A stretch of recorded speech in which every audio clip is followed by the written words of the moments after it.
Right? Yeah, that's your. That was kinda close. like your hype music. I just have to leave. I mean, You could live with it. I know, but then you have to get out put the there. graphics up. That's right. Yeah, you have to get up there and start walking around.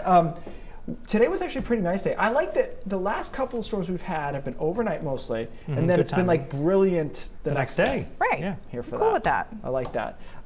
We've got a few more. This one's moving in right now. This doesn't look like a big deal, and it will have a rain-snow line, which is different than the last few. But you can see the snow moving into the mountains right now, and a little bit of mixture already developing down across the southern coastline.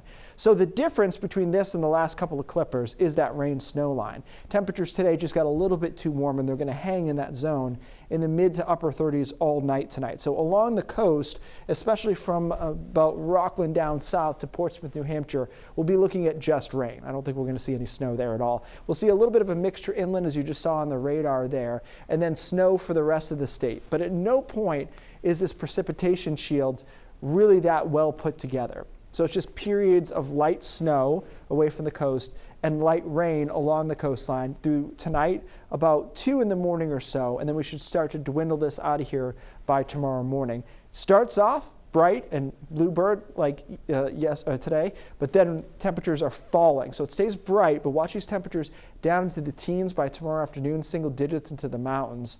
And that'll come along with gusty winds. So it'll feel pretty cold by tomorrow afternoon, setting up for a very cold night tomorrow night, 10 below in the mountains, 0 to 5 below inland, and then about 5 or so along the coastline, and a very cold day on Wednesday. And I want you to keep that in your head, that it's going to be entrenched cold on Wednesday before our next storm system.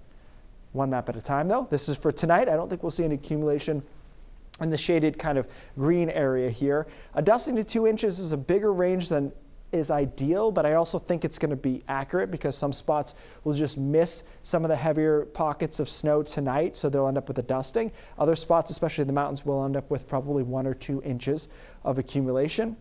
Okay, so Wednesday, it's cold all day, bright, nothing's really going on. That cold air is then going to try to be scoured out by a storm on Thursday with a warm front, but it's going to really have a hard time doing that. So I think what we end up with Thursday afternoon, especially into Thursday night, is a really strong, what I call a front end thump. So you've got a warm front here overrunning over the top of it, and this is some of our best snowfall rates when we do this kind of thing traditionally. That's snowing through Thursday afternoon, Thursday night, and then transitioning over to some sleet and rain at the end.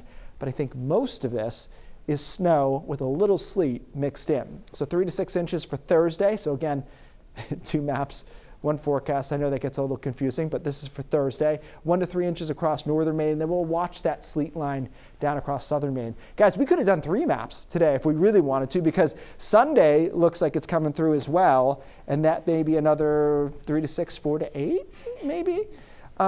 So it is active. It's one of those deals when I run the GFS and the European models next to each other for 10 days, they're pretty synced up.